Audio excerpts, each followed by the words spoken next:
Hello, everyone from Chelsea Fan TV. I hope you're all doing very well. Welcome back to another late live show.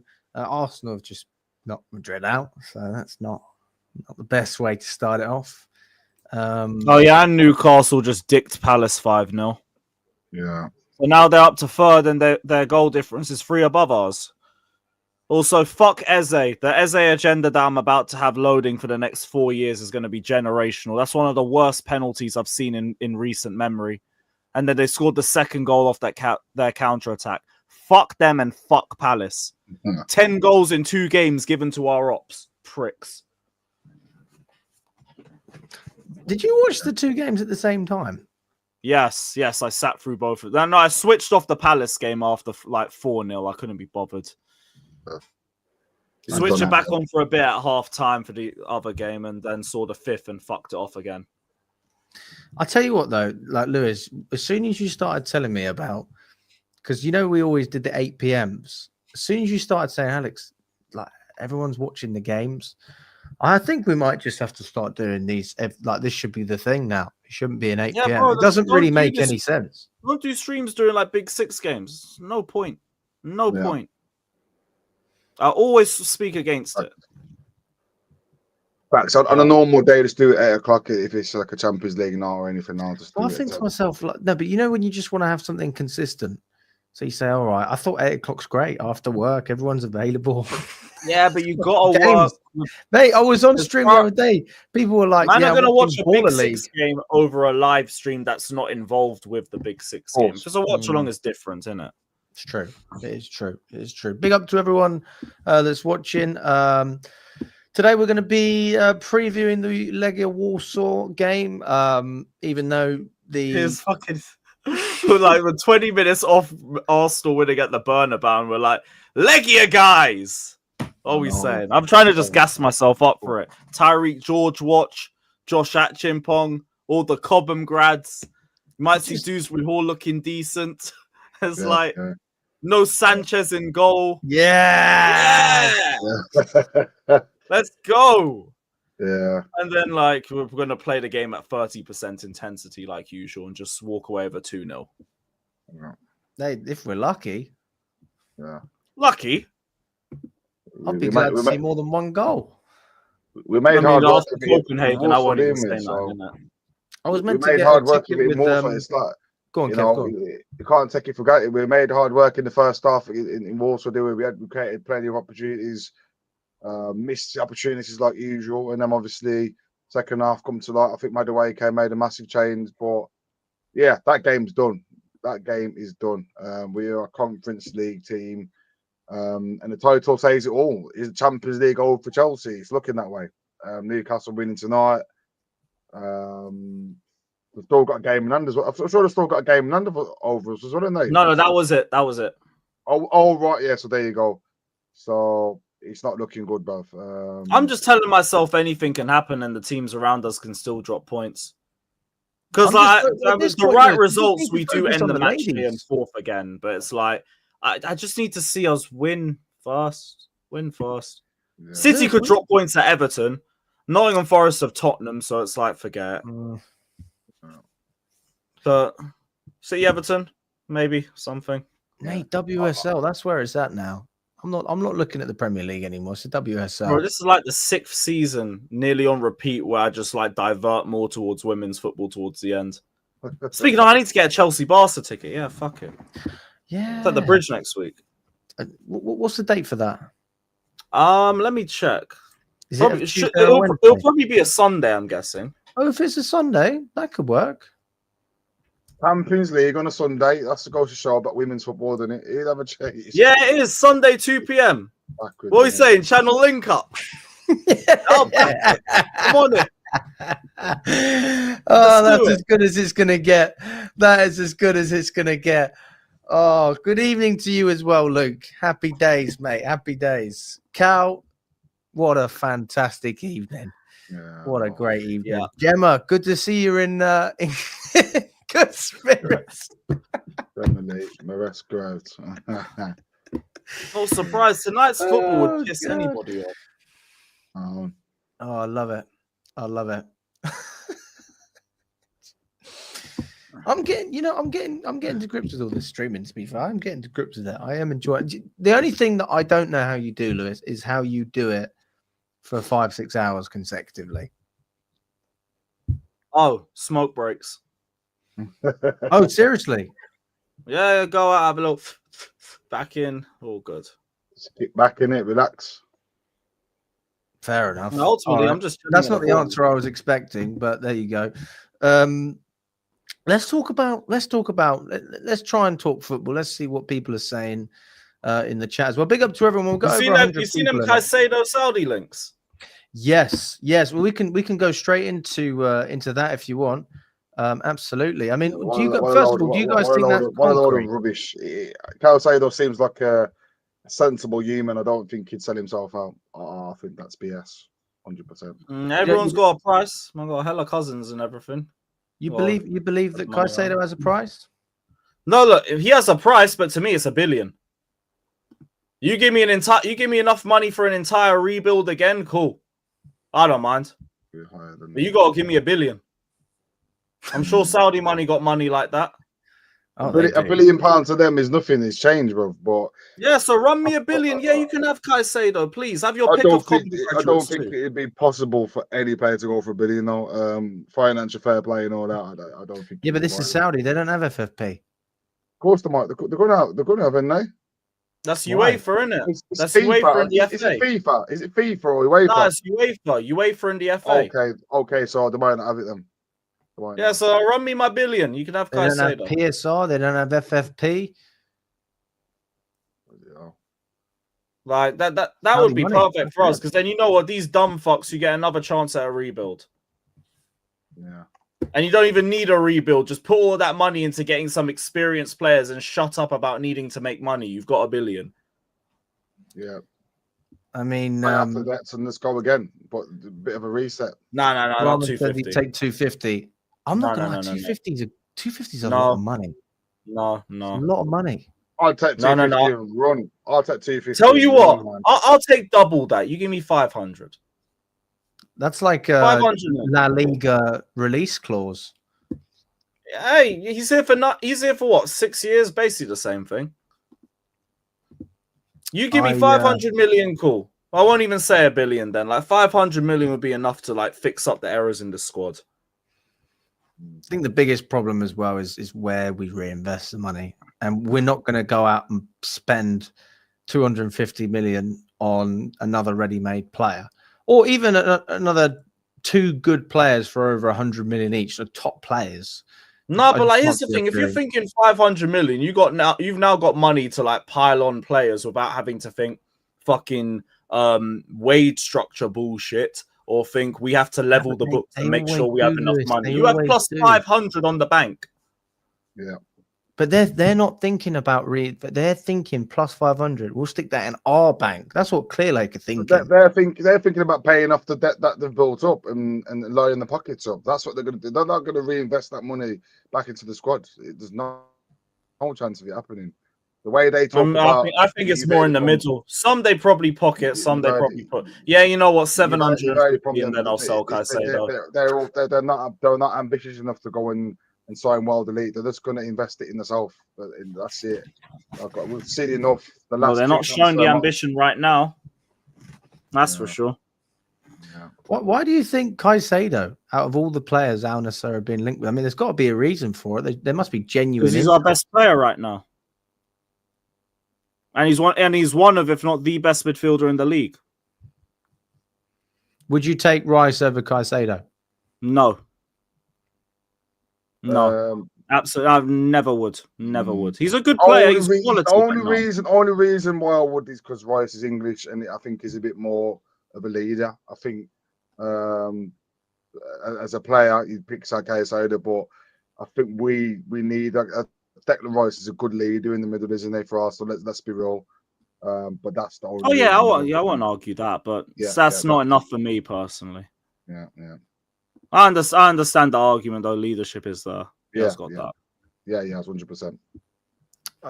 What do you think that Caicedo has that Rice doesn't have, for example? Because me personally, I'll be totally honest with you. I kind of look at them and think very similar. Like I'm not seeing a huge... totally different players in my eyes. I think No, but I'm talking just sheer quality. Like if you gave me Rice, Caicedo to me is better at dribbling in tight spaces. He's got a much better range of passing. I think he's a bit more versatile and he can offer you great quality in more areas of the pitch. Whereas I think Rice is more purely a 6.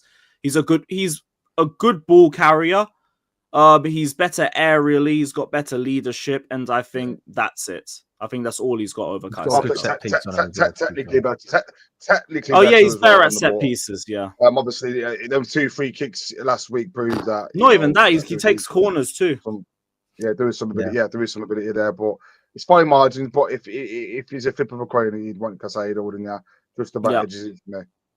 Just another thing, actually, when we're talking about set pieces, obviously we've got what's his name, Pablo Cueva, the new set piece coach from Brentford. Actually, I'll add, I think Caicedo's a better finisher. Just want to add that Caicedo's ball striking is mad. They've both. He just don't do it enough. He just don't do it enough. But nearly every time I see him take a shot or goal, I'm thinking, raw. It's not bad. I guess that goes back to what you were saying as well about it. Maybe Caicedo's slightly deeper than Rice. So Rice is more. And I think further forward, Caicedo is levels clear. That's where he goes insanely clear of Rice. In which sense? His creativity, his passing, and his ball striking. Great range of passing. I'm with you there, 100%. I think, and his ability to dribble in tight spaces. I think Rice is better in space. Like he's a better ball carrier. He can move the ball with a bit more power. He might be a bit faster in that. Lewis, what do you think about the set piece? Actually, I wouldn't even say faster. It's more like powerful. Because Pablo Cueva, I read today that it's been like God knows how many games since we scored from a set piece. We don't really seem to threaten teams at the moment when we have corners or free kicks. Like I don't feel that confidence. I'm not saying we have to feel anything like Arsenal. I'm not saying that we have to specialize in set pieces, but do you know what I mean? Just that confidence, like, right, okay, we've got tossing in there. Someone stick it on his head. Let's give it a crack. And I don't know what it is.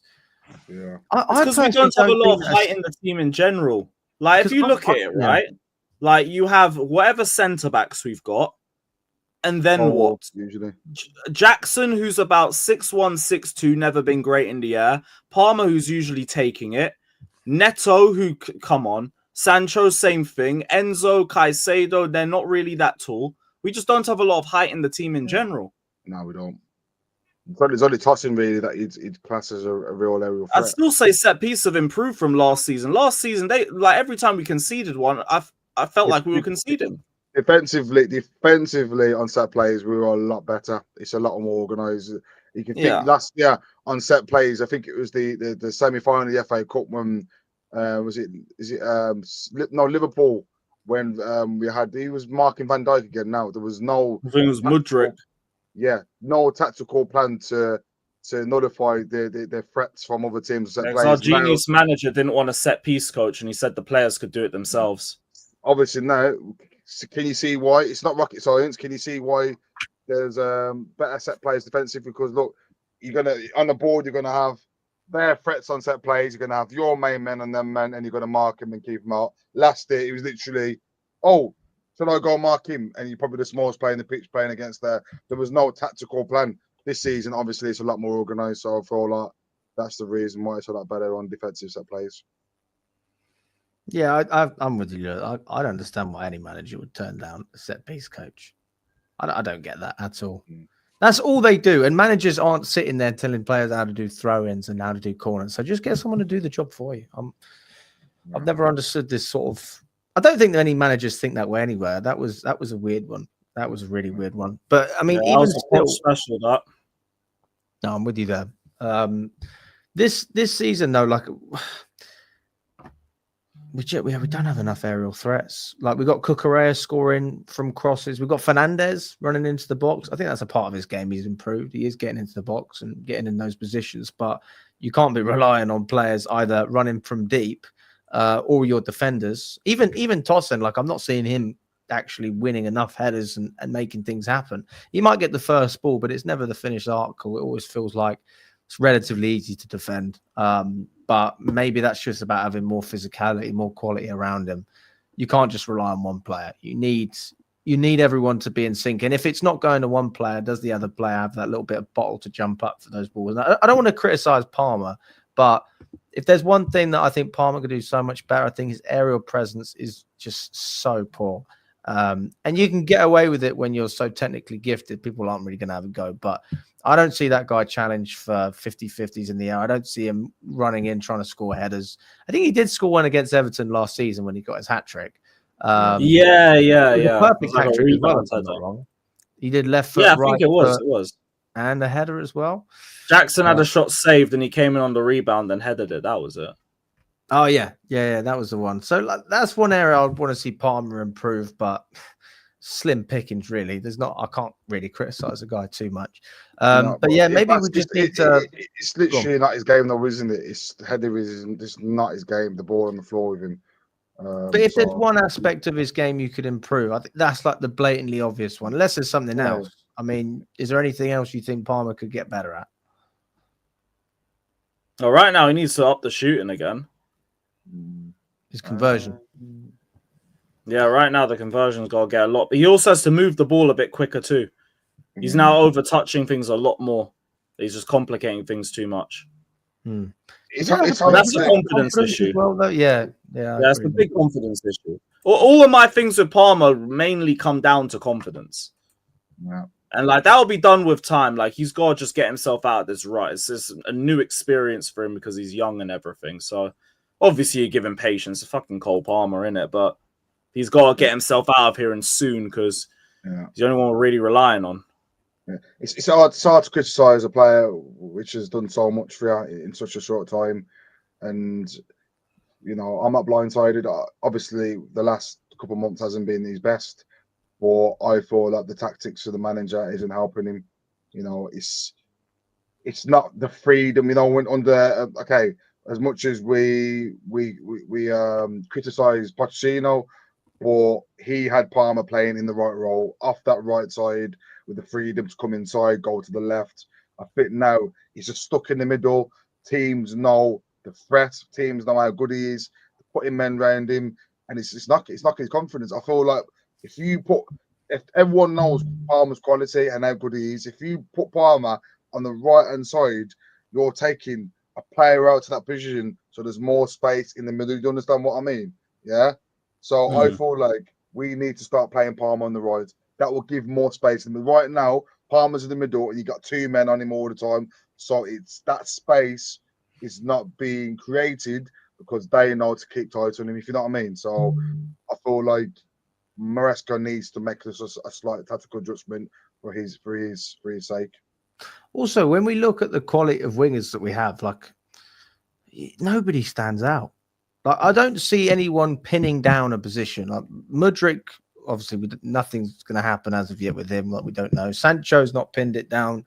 Madueke's not pinned down a position, although I'd probably argue he's probably the most informed player. I'd say Noni's probably the one that's the closest to doing so, just because he gives you variation when he's driving at players. Even then, the end product.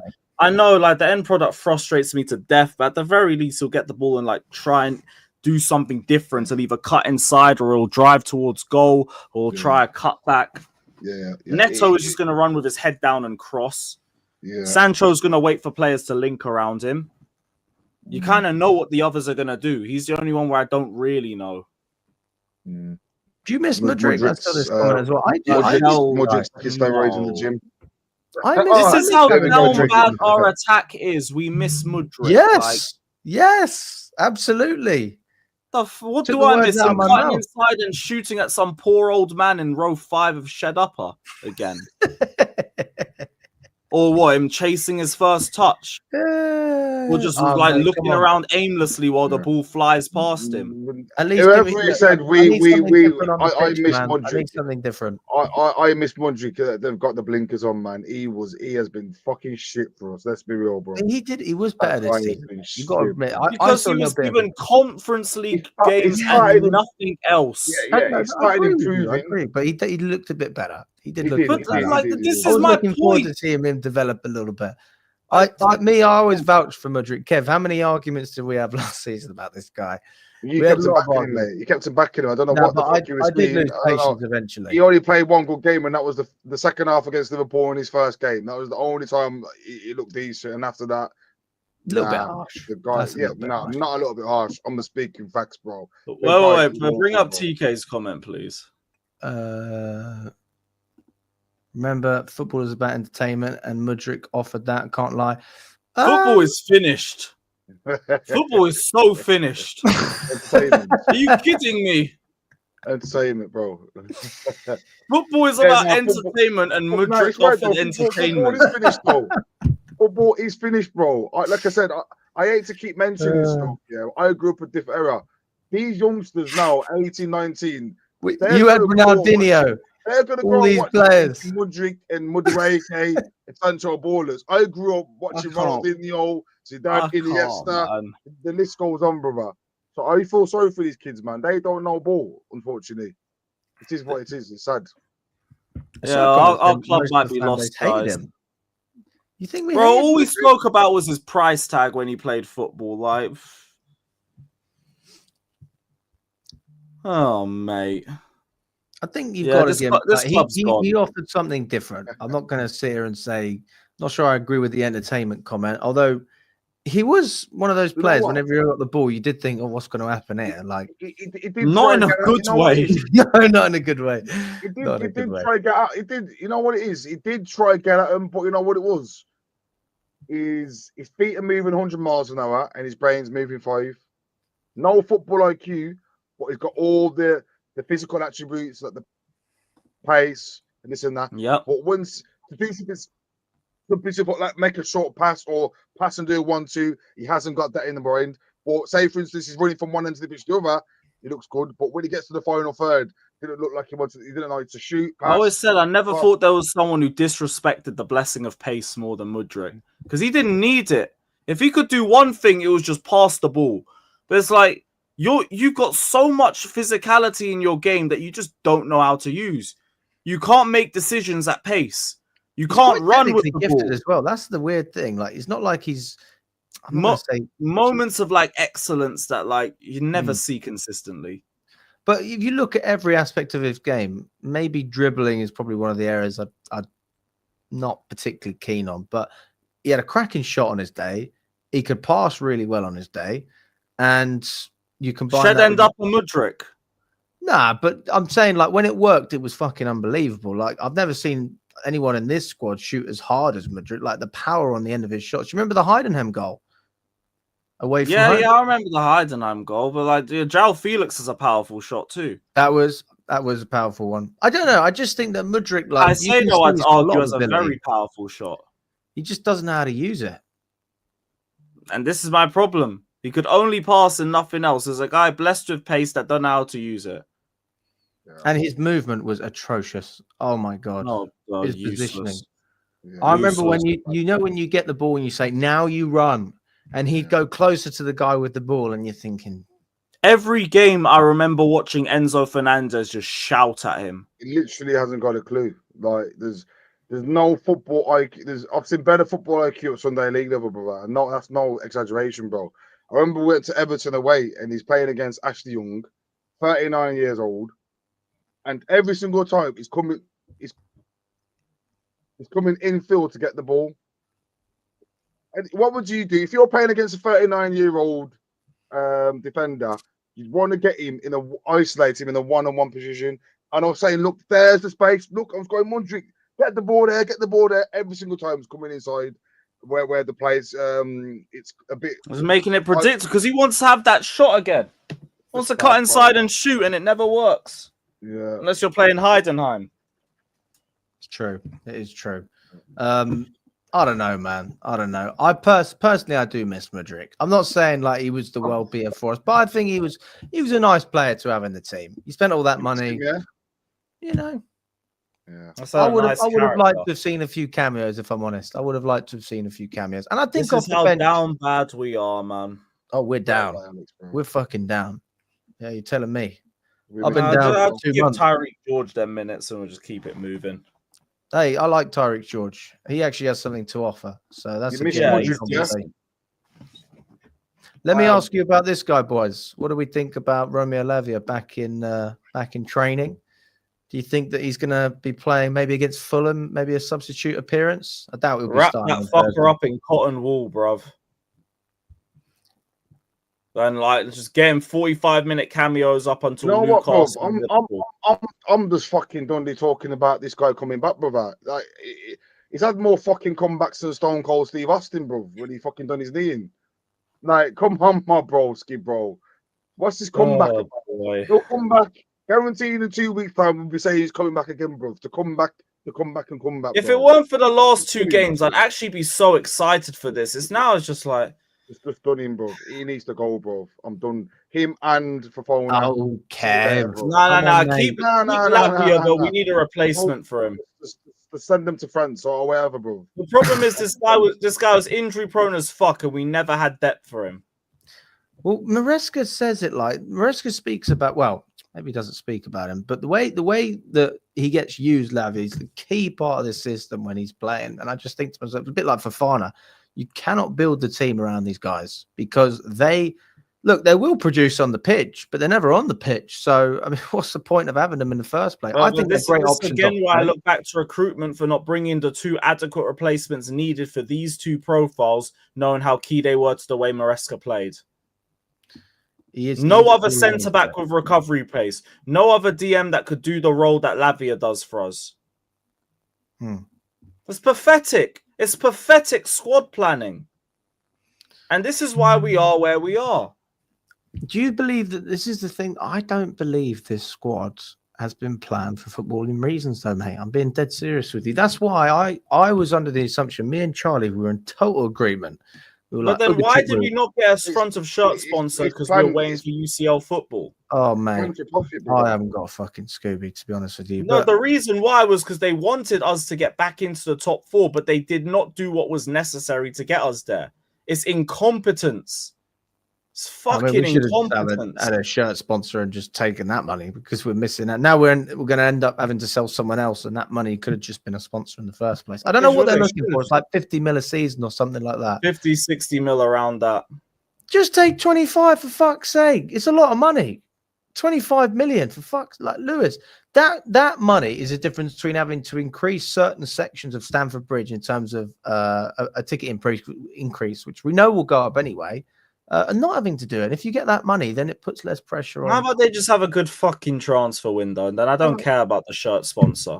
Because you know what, mate, they're not capable. Because if they did that, we have top 4 comfortably, and nobody cares. We're getting our shirt sponsor. We're getting UCL football. You should have a shirt sponsor anyway, brother. Even my Sunday league team's got a Sunday fucking shirt sponsor, bro. Who's the sponsor, Kev? Who's the sponsor? What's my sponsor? I couldn't tell you, bro, but I know we've got a sponsor. We'll take whatever money we can get, Kev. Yeah, I just really don't profit in the books, isn't it? Obviously, we're getting a good amount of money from Bing X. Bing X is a massive company, isn't it? Google, part of Google, isn't it? So we're getting that's a good massive contract with them. Also, we sponsor. But what's the other team? What's the other one now? What's the other sponsor we got? The one from last season. Infinite Athlete. Yeah, but that's their own company, so they're basically sponsoring us off, aren't they? Because I'm sure Todd Bowley's got shares in that. So yeah, I just don't get it all. It's just this club's been run backwards, bro. It's a backwards club, bro. From start to they need to fix the fuck up, bro, for next year, man. Regardless of us getting Champions League or not, there's got to be massive changes in the way they're running this team. This is Chelsea Football Club, bro. I keep having to say it. It's been run like a fucking semi-pro outfit, bro. No sponsorship, poor medical staff, everything from top to bottom, bro. There needs massive changes, bro. Because at the end of the day, I don't think we're getting Champions League like the title says, but we still can make the right movements to try and rectify it for the season after, bro. Because right now, this project's going backwards, bro. I don't know if everyone else agrees with it, but this project's going backwards, bro. It is going backwards. You're absolutely right. Me and Lewis had a conversation about this earlier. I mean, this is the table. Where we were a couple of months ago compared to where we are now. I mean, it's just totally different kettle of fish. And I think Villa will overtake us. I really do. I think they'll overtake us. I don't think Bournemouth will. I'll be very Unlikely. surprised if Bournemouth don't. You think Bournemouth will as well? Listen, we're not gonna beat Fulham. We're not gonna win at Fulham. And look at the fixtures after that. Go for the fixtures. We've got Forest, Newcastle, United. We've got tough fixtures, brother. Like we should have won Ipswich and Brentford. Those are the easiest games we've got coming up. So we've got harder games coming. I just can't see where it's gonna come from, bro. I mean, really also can't. you have to look at who the other fixtures are against as well, who the other teams are playing. Like there are some tough ones in there. I'm not going to You gotta sit here look and at say no. that. When you're in this position, brother, you gotta look at yourself though. Don't. No, you can't it's be- important to you look can't at be- other teams. Yeah, of They course, can of still course. But slip up. you've got to be dependent on picking up form and picking up points yourself, with respective of other teams and what they're doing. And right now, we can't even beat Ipswich at home, brother. So it doesn't really matter if Forest slip up or City slip up. If you can't beat the teams in front of you, bro, you got no chance, bro. And like I said, we've got probably the hardest running at the teams around us. We've got Newcastle that we're going to lose against, Forest that will probably get a draw, and we've got United who have always been a tricky game. We've already beaten them once in how many years? So we've got hard games, bro. So I just don't know where the points coming from. I really don't. I mean, Lewis, you're obviously more positive than both of us. I mean, I'm very much on the side of, this whole thing is a shit show. I think that the owners are doing a terrible job. I think the sporting directors are doing a rubbish job. And I think the manager's just rubbish. And I think it runs the whole way through. You're really focused on the sporting directors. But ultimately, when it comes to crunch time like this, like we can all agree Chelsea's squad is capable of getting top 5. We are so capable. And that is why I have to pin a lot of this on the manager as well, because it's about working with what you have. And I mean, we speak about Neto, the fact that he's whipping in crosses and there's nobody on the end of the crosses. It's like, well, why are you playing him? And we talk about Robert Sanchez. Why are you playing him? Why are you doing all these different Same things? arguments made when Sancho's been on the pitch too. And About again, what? like I hear the stuff for the manager, but these players went from the second highest conversion rate in the league in December to the second lowest in 2025. The forward line's got to hold the smoke too. I mean, when we talk about conversion as well, I mean, we talk about clear-cut chances here, or we're just talking about shots to goals ratios? What exactly are we talking about? I don't know, it's just a conversion rate. Because the reason I say that is if we're having loads of shots and a lot of them are half, they're not really great chances, because we are taking more shots outside the box. Well, I've looked at Jackson and Palmer's last 20 shots, and like Palmer's had a good chunk from the right-hand side that he's put wide or slipped, or he's just completely fumbled. And Jackson's tripped over himself in about 8 of his last 20. Mm-hmm. Sancho, I don't even think there's going to be like a chart of his last 20 shots for Chelsea. I doubt he's even taken 20. And look and like Neto, he's basically Mudryk off the right trying to beef with Matthew Harding upper. But like, look, I hear the stuff with the manager. He needs to hold the smoke for the substitutions and the Sanchez situation. That's his smoke to hold. The forward line have to hold their smoke for being garbage all of this year. And then the sporting directors have to hold the smoke for not backing this manager in the last 2 windows. Yeah, I mean, that's the best way to look at it. It's just agree with me. We have a squad capable. I rate sporting directors, then the forward line, then the manager. You put the forward line before the manager's Lewis is right. He went from the second best conversion rate to the second worst. I'm literally dropped off. I'm fed up of everyone going towards the manager again. The manager. Everyone's pointing fingers towards the manager. We need to stop pointing fingers at the fucking manager. Everyone's saying Maresca out. Especially an inexperienced one. Just going to bring in another manager. It's going to be the same fucking shit again. Can people realise what's going on here? So Lewis is 100% right. Owners, board of directors, manager. The manager has nothing to do with this, mate. No, we agree. This is also the most inexperienced manager who's also got us the highest up in the table for anybody in Clear Lake. He's the most inexperienced one, but he's had Chelsea the highest up in the table. Yes, and he's had the least. He should. As he should. This is and he's had the least backing out of all of them. Yeah, it's year 3, but this is his first year. Potter got given windows. Lampard got given windows. This guy got given shit windows. I mean, Potter's, that's not even this is not Maresca. I don't. You see what it is? I am not Maresca at one bit, not even in the slightest bit, bro. I'm glad someone's here with me, bruv. Not even in the slightest bit, bro. This is not Maresca. I have not for one part of the season I've blamed Maresca. Look at the problem. Look at what happens. Kev, you are a football manager, so you will know this more than anything. In December, we are struggling. All we need is a couple of players for him to push on and get back to form. What do we do? Don't even sign a fucking player. All right, let's get Garnacho. 2 weeks later, we go and sign 2 Portuguese players for a combined fee of £75 million. But we're still pointing the fingers at Maresca. No, but I agree, Kev. We're diverting here. We're diverting.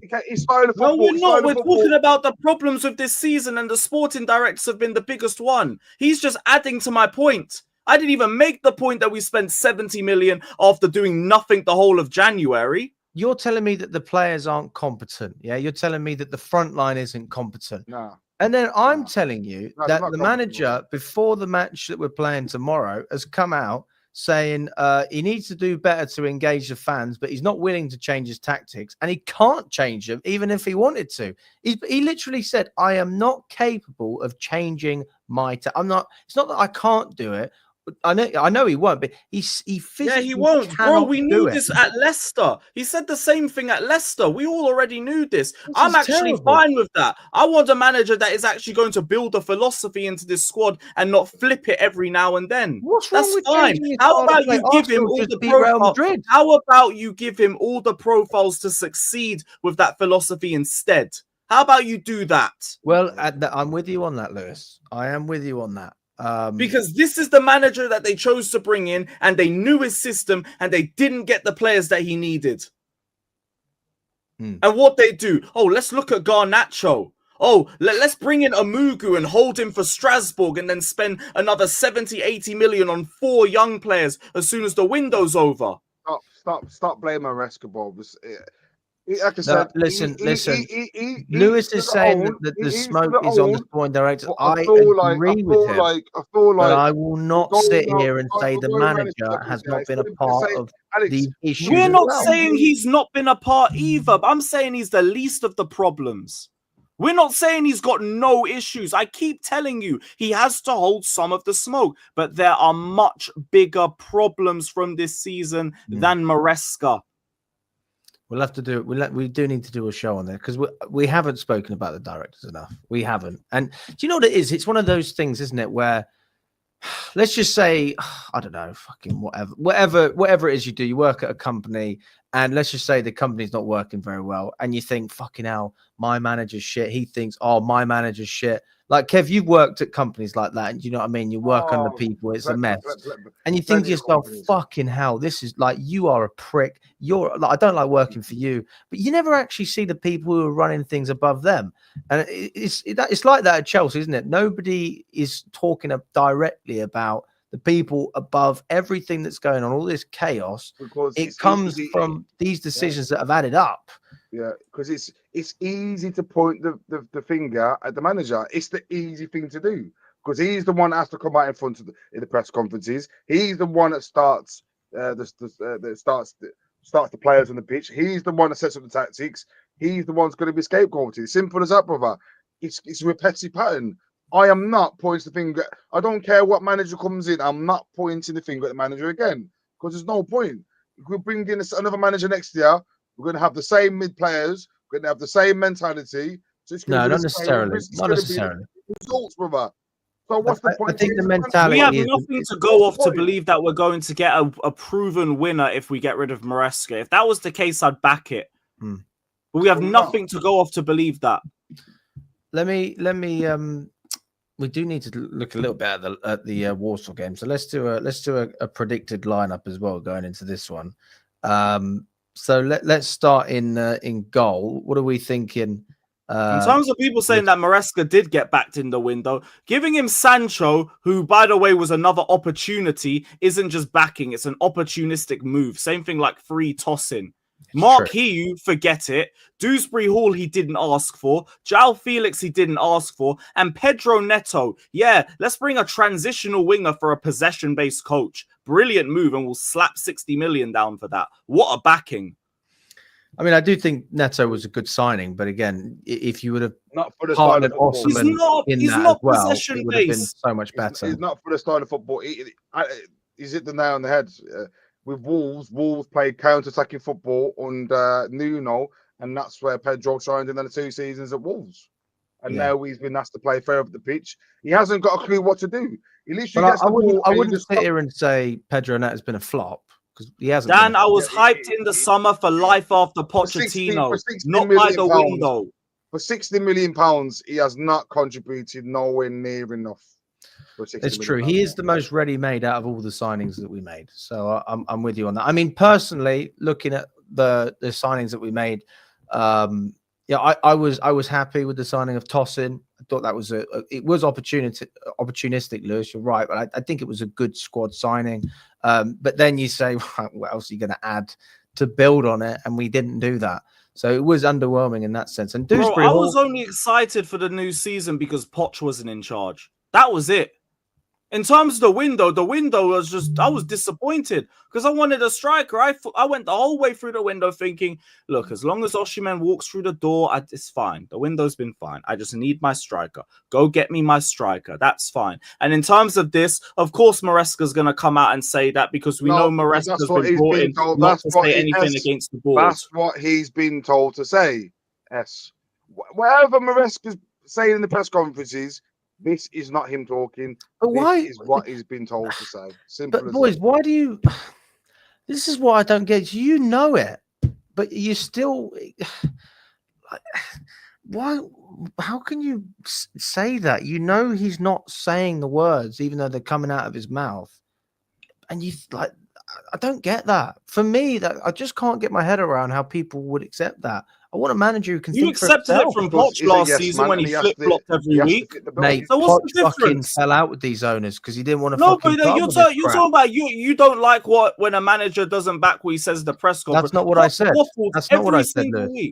I said that he doesn't say his own words. He, like you just said, he's saying the words that the owners, that the sporting directors want him to say. I want someone to have a mind of their own. Like because for me, what I care about first and foremost is what happens on the pitch. That's the number one thing I care about, and everything else can come afterwards. All right, come on, boys. Who's in goal? Pretty simple one, I think. Jorgensen. Yeah. Left back. Dan, I can say that he hasn't been backed because none of these signings were ever really needed like that. The one that we needed was the striker, the Lavia Fofana replacements. We never got that. Left back, Gusto. You reckon? 100%. He really needs to be rested. There's no point even risking him. Yeah, it's true. Actually, we are going to rotate heavily. Gusto makes sense, actually. Gusto there, probably no Reece James. I wouldn't expect to see him back in front. Badishil, side of him. Yeah. Achimpong right back. Yeah, he played so well. He was lovely. Mate. I'm surprised we didn't see him in the other game like that. I thought that was criminal. Just on a form perspective, but manager. Do you remember when Sarri and Hudson-Odoi were breaking through with when Loftus-Cheek and Hudson-Odoi were breaking through, and they were playing so well every single game, and they still couldn't get a start until it was Europa League, and then they both got hat tricks, I think, in different games, and then that was the only way that they could actually break into the squad. Some of these stubborn managers, like, they really do take their time. Although I will say this, Maresca's been a lot better in terms of integrating young players than Sarri ever was. But I think part of that is the lack of quality that we have. Who we put in as centre back? Honestly, just pick any of them. I don't care. It's gotta be. They're all crap anyway. Literally, just toss a coin. Just pick whoever's first. Yeah, throw him in there. They're all garbage. Tossing. Fucking hell. KDH on the left. Yeah. KDH. Okay. Oh, Kylian Mbappe come up there. I was thinking, living in dreamland. Can you imagine? And Real Madrid fans probably complaining about this guy. Meanwhile, we're complaining about. Oh God. Everyone. Maybe a Mugu in the middle. Yeah, What do you feel about that Mugu. one? Or it might even be Reese. Nah, Don't risk him. we can't. We need him. We need him for the Fulham game. We cannot Yeah, risk. We cannot risk any first team players now coming into there, especially Reece James of all players. Like, What he's are we saying vital. about KDH's Cam instead? But then who plays in the midfield? Who's a DM? Nah, leave it as it is. Are you gonna call Cam? We know what it is. One of them inverts anyway, and then Dewsbury Hall goes further forward. So Come on, the people want to see it. I want to see it. Yes, number 10. honestly, we need a body. So yeah, just throw him in there. Mark Gee is still injured, presumably. Yeah, so Shin Waker for me. Fucking hell. Actually, no, put Neto up top. I'm sure that useless fuck could do something in this game. You think that's going to happen? No, I don't think that will happen. I think you'll rest him, but I'm here for it. George on the left. Yeah, George left. And I'll probably start Madueke on the right just to give him some. No, not Madueke. Give him a run. Keep him fit for Fulham. Give him half a game. Nah, a little second half cameo for me with him. Yeah, I'm with you on that. Put Sancho on the right. Give them both a half. Jesus Christ. We are so like. Do you remember the conversations that people was having about our squad depth at the beginning of the season, especially Jamie Carragher? And every time I'm doing one of these squad builders, I feel like I'm looking at positions and I'm thinking to myself, well, right back's maybe a rare one. I'm thinking, we don't have any options here. Like Dewsbury Hall and Amugu, I don't even really consider them to be a part of the squad. Like any Premier League Hall, game, I would, but like a Mugu, he's just here on work experience. Send him back to France afterwards. Yeah. I would like to see Mweka, guys. Why not just play Mweka? Like I think we got to play Mweka as well. Yeah, fuck Neto off then. I don't care about him. Mate, we're guaranteed the win in this one. How do you spell it? Yeah, there you go. Mweka. What's his youth stats like? How many goals has he scored for the under 21s? I've heard unbelievable things about him, but I've never actually looked too much into him. Really don't know. Right. Well, this is our starting 11, guys. Let us know if you agree or disagree with it. I mean, personally, I think that this is probably like if anyone's paying over £40 for their ticket, then I think you're getting ripped off. Personally, yeah, that hospitality end's going to be empty as a motherfucker. You know Steve, who always jumps in on the fan cams. I don't know if you know him. He always asks me if I've been to the game, even though we're standing right outside the stadium. I go, right, Steve? He's like, were you at the game today? I was like, yeah, I was there. I know I beat him too. I asked him before he asked me. Yeah, yes, I have been to the game. Yes, I have. As you can fucking see, I'm not standing there for my. Oh, I love him, mate. He's great. He's great fun. Anyway, he's invited me to come and sit with him once or twice, but then he's had problems with tickets last minute. The last game, I think it was the Ipswich game. I was like, fucking hell, Steve, what's going on, mate? I thought I was going to sit with you. He said, Alex, mate, you can blame Chris. Chris is obviously one of his mates. He was like, fucking hell, mate, I think Chris took your ticket or whatever. Anyway, they was going to get me another one for Warsaw. And he said that originally it was going for 70 quid, but Chelsea have pushed the price up to 120 for one of the hospitality seats. So they binned it off. They didn't want to get Conference League. Yeah. How fucked are we financially, man? Like, this is shameless. Have you not seen the pictures, though? Was it... what was the last Conference League? Oh, it's got to be Copenhagen. The whole of the Middle East section. You remember where we sat for Newcastle, Lewis? Me, you, Nina, Charlie. Yeah. And we were in that area. That was totally empty, mate. Let's just imagine there was 3,000 seats there. That's like a rough guess. I reckon 200 of those seats were filled. Like not even 10% full.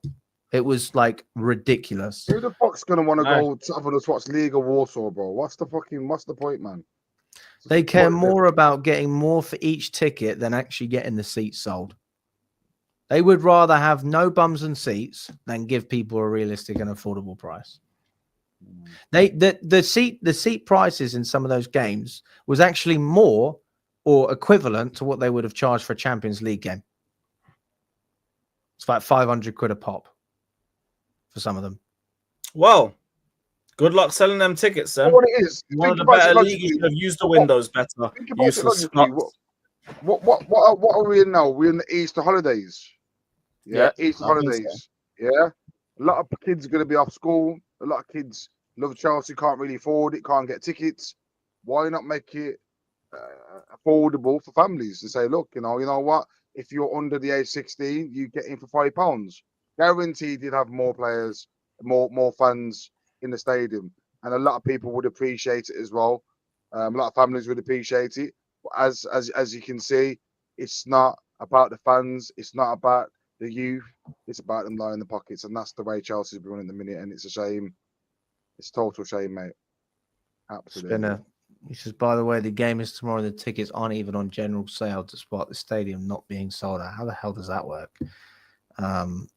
Paul says, I was at the Copenhagen game. The Diamond Suite was half empty. Yeah, man, it's ridiculous. I don't know, man. I think if there's one thing that any American owner I could recommend investing in English football is having a great atmosphere encourages people that are in the hospitality sections to then spend that money consistently because they want to be a part of a great atmosphere. Like, they're not going to create the atmosphere, but they want to be a part of it because they're in the stadium. So if you give the majority of the stadium the license to be able to actually access tickets, then you'll be able to get those people in hospitality, the ones that contribute the most money, to pay a premium because they're in an exclusive area. When you make the whole stadium, you got your West View, obviously East is all gone up as well, a lot of corporate there. Then it's the same for everyone. It's like anyone tries to get a ticket now, and I don't know about you, Lewis. Obviously, you're a season ticket holder. You're a bit like me. It's not difficult. And Kev, you go way more than home. But like Matt, for example, I don't know how much he pays now, but I remember asking him before, and there was a period he was paying 80, 90 pound a game, and I'm like, how can you even afford that?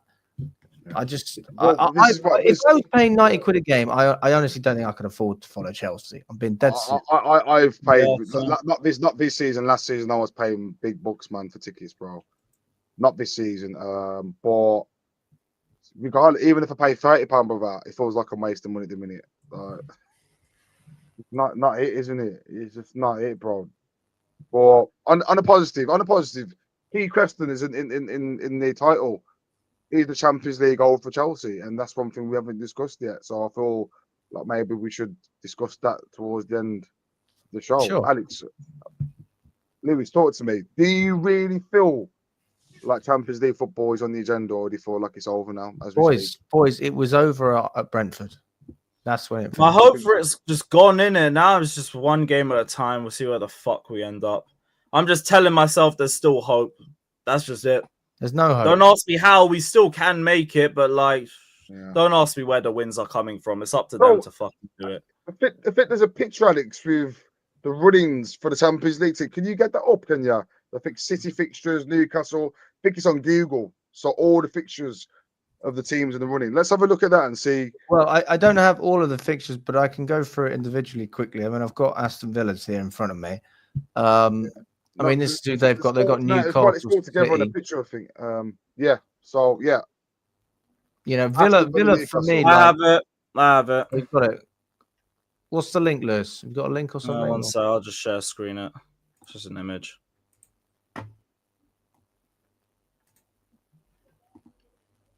It'd be good to see. Okay, here we go. Oh, this is good, mate. Yeah. I've seen this the other day. Brilliant. Good work, Lou. So, Forest.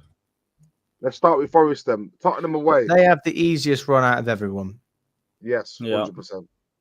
I don't see them finishing. Honestly, I could see them finishing third still. I mean, they beat Tottenham, probably end up beating Brentford. Palace, that's a tough one. Maybe a draw. They beat Leicester, probably narrowly beat West Ham. And I think they'll beat us. So, I mean, that's the way I think if they've got top four wrapped by the time they play us, we'll win it. Yeah. I mean, when we played them before, that was when they'd already stayed. They'd already stayed up, and we did manage to scrape that. I mean, God, we had to work hard for it, but we did do it. What about Newcastle? Palace home, they've already smashed Villa away. That's a vital game. I could see that being I can see that being a Draw. draw. We need a draw. Draw. Ipswich, they'll smash Brighton. They'll potentially, I think they'll beat Brighton. They could potentially lose to Brighton. I could see that. Nah.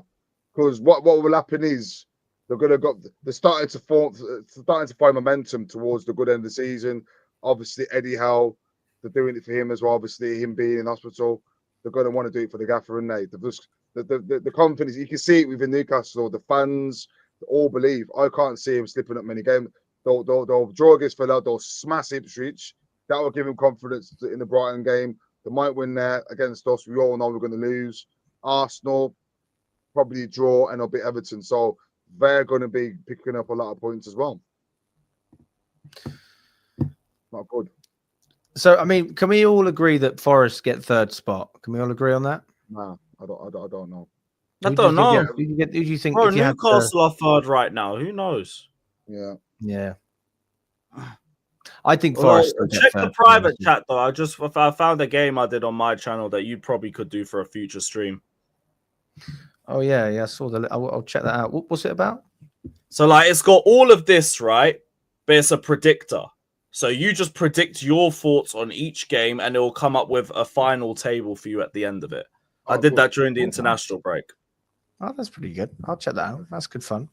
So you think you both think that Newcastle will finish third then? No, as in like they're third. Like Forest are now 2 points off us, and like that's where our focus is. We're now trying to look to potentially overtake them.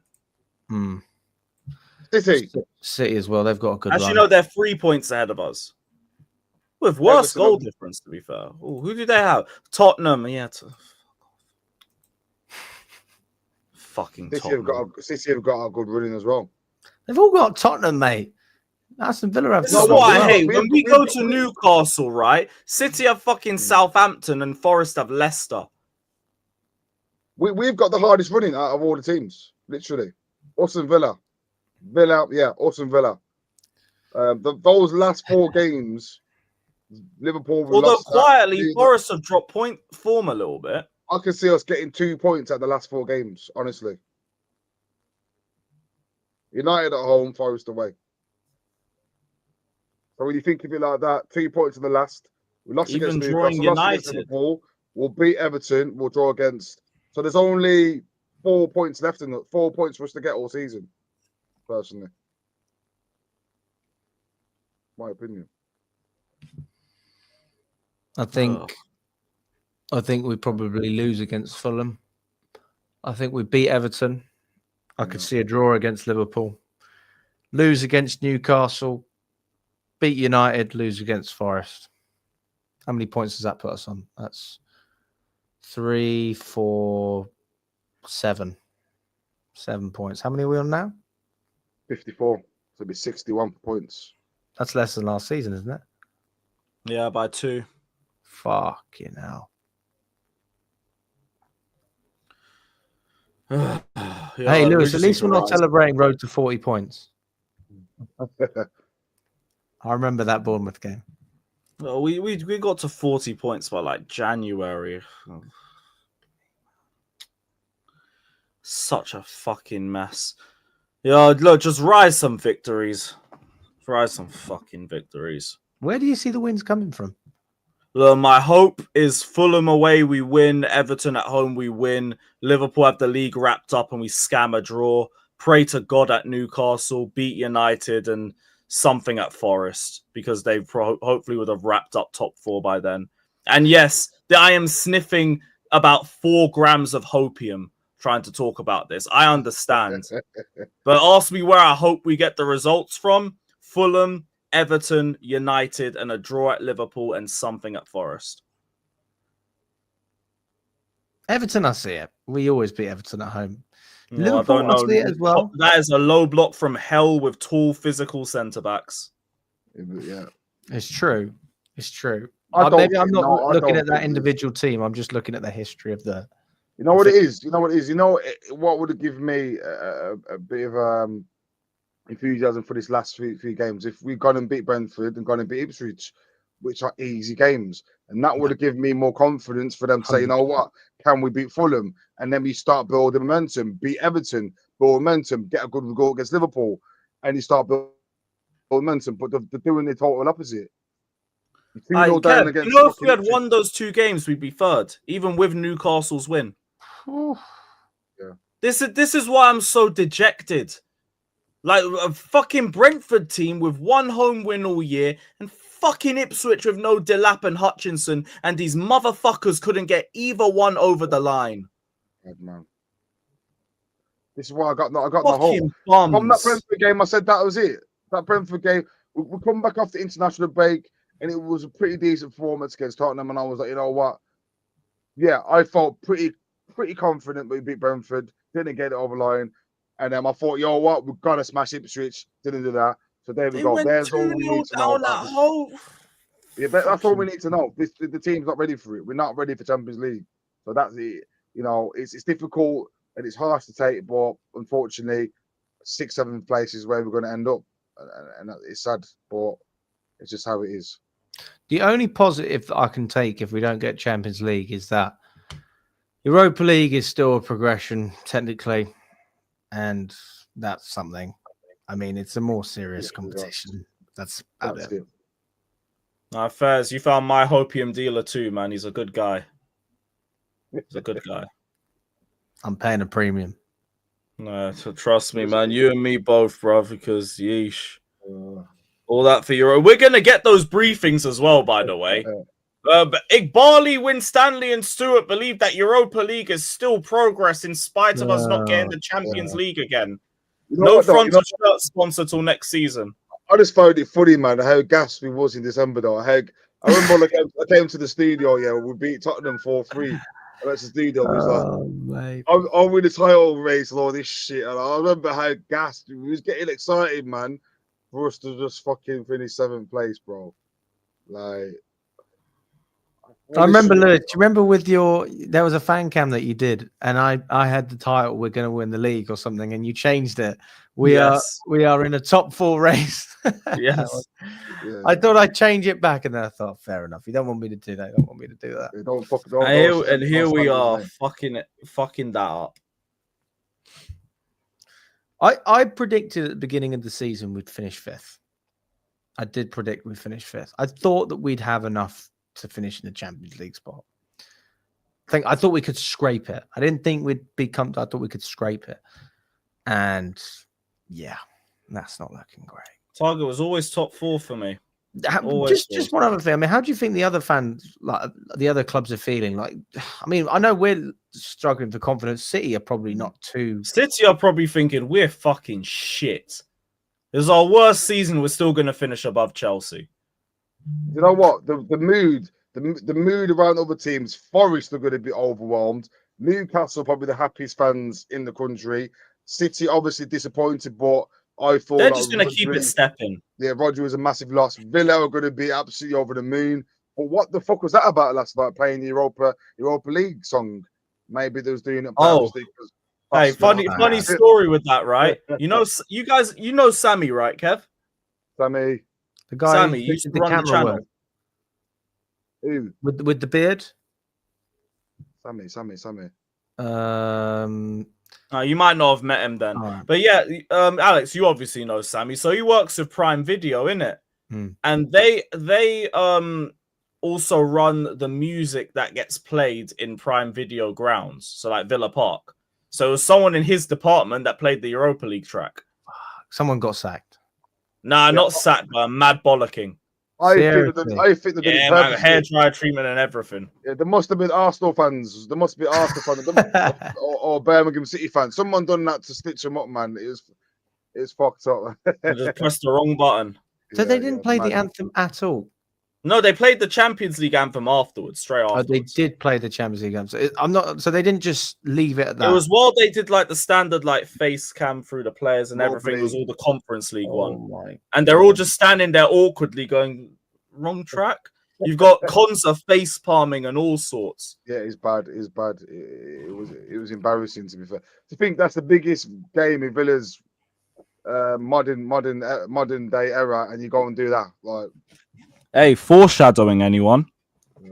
Do you know what that reminds me of? It's like when I think they did it in netball. I don't know, they must have had it in football. They play the wrong national anthem. Yeah, similar. That happened at the Africa Cup of Nations, didn't it? I don't know. Was it Ivory Coast or someone, and they played like a different? I wouldn't be surprised in the African Nations Cup. Anything's possible in that freaking. Let's stop the game 5 minutes before fucking fall, bro. 3-1 game, bro. 80 minutes. It's true. Yeah, so anything's possible. Hey, listen, guys. We've got over 120 of you in here. I don't know how many likes we're on. Smash that like button if you haven't already. Let's get up to 120 likes on the live video. Big up to everyone that's been watching as well. Subscribe to the channel if you haven't already. Subscribe to Lewis, Carefree Lewis G. I'm sure most of you already have. And Kev, you've got any socials you want to shout out? Just keep watching me on here, brother. I'm not a social media kind of. I'm too old for it. Just watch me on here, and that's it. So subscribe to me in real life. Yeah, that's more than Instagram. There you go. There you go. Well, listen, big up to everyone. Really appreciate your time. Thanks for coming on as well, boys. It's been a great show. And we will be back guys. I'll be back tomorrow at lunchtime, breaking down the game before it happens. So if you want to see another little mini preview, I'll be recording at 1 o'clock. Also, I'm going to be uploading the debate that me and Lewis had as well. We were talking about Maresca and all of the problems around Chelsea. Lewis, you think I should upload that tonight? Or should I wait until tomorrow morning? Nah, not tonight. Near midnight, and you ain't going to get the same retention and everything. Fair. All right. Well, tomorrow morning I'll upload that. Big up to everyone. Appreciate your time, and we will catch up